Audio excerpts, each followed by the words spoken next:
we talk about Quincy and what happened to Quincy. It's economic development. If we lose data centers in our little towns, we're going to lose a lot of economic development. Let me tell you what happened. Our poverty level in Quincy is 84% free and reduced lunch for kids. 87% of the people were farm workers, so they have low wages. What happened when data centers came here?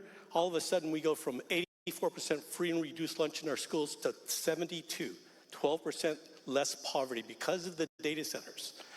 And what happened next is not only did we do that, the data centers pay the highest rate of electricity in our balancing authority. They paid the highest. The folks down here have the third cheapest electricity in the country. In East Wenatchee, Chelan, and Douglas, they had the first and second cheapest electricity in the country. They have data centers, and the rates didn't go up because we did it the right way, in my opinion. So and what we have to know a little bit about is assessed value. The assessed value of Quincy, if you added up the property value, was $500 million prior to the data centers.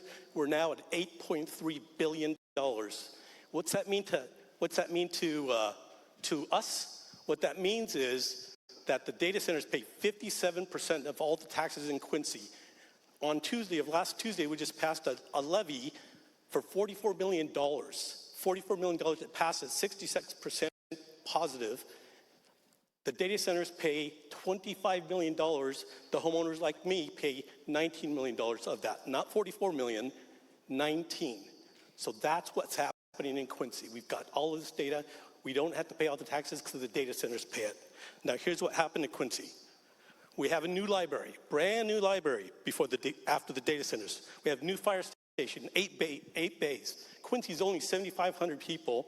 The data centers have 2,000 employees out of 75. And people say, well, what's the bad part about having data centers, all these jobs, Alex? I said, well, I used to have one stoplight, now I've got two, and a roundabout. It takes me 4 minutes to get out of town instead of 3.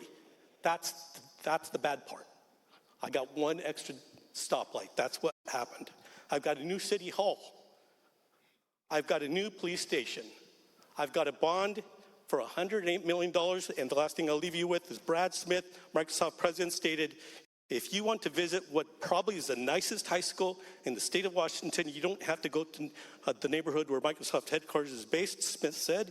You don't have to go to Amazon base. You go to Quincy. It's the nicest high school in the state. That's what happens when you get data centers in your town.